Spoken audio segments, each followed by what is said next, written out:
Hello viewers, আসসালামু আলাইকুম। Welcome to my YouTube channel.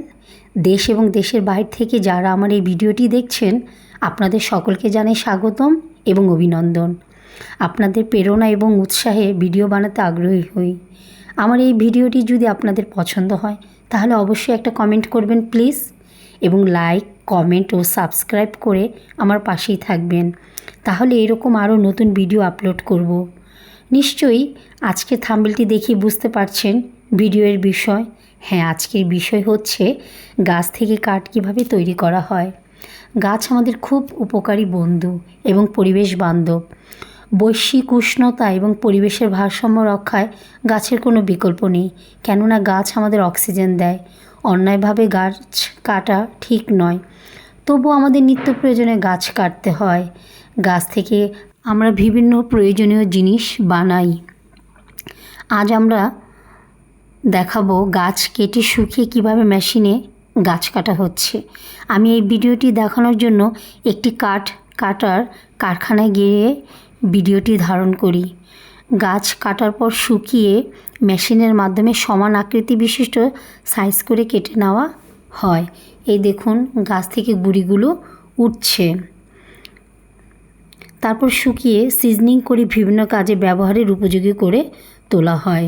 দেখতে পাচ্ছেন গুঁড়িগুলো গাছ কাটার সময় গাছ থেকে গুঁড়িগুলো বাতাসে উড়ে বেড়াচ্ছে।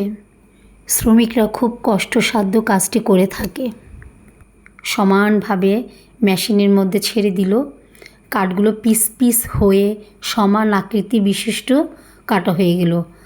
গাছটি বেশ মোটা, তবুও মেশিনের মাধ্যমে একদম সমান আকৃতি বিশিষ্ট হয়ে গাছগুলো কাটলো। যারা শ্রমিক তারা অত্যন্ত কায়িক পরিশ্রম করে এই কাজগুলো করে থাকে। আমরা অবশ্যই যারা এইসব কায়িক পরিশ্রম করে তাদেরকে সম্মান দেখাবো। এগুলো হচ্ছে রোদে শুকিয়ে দিয়েছে এই গাছগুলো সমান করে কেটে। এর মধ্যে যে শাখা পোশাকগুলো ছিল অবশ্যই সেগুলো ফেলে দিয়েছে।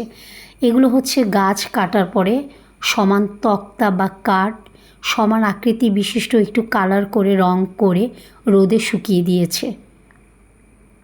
কি সুন্দর রং ধারণ করেছে, কাঠ কালার রং বার্নিশ করেছে।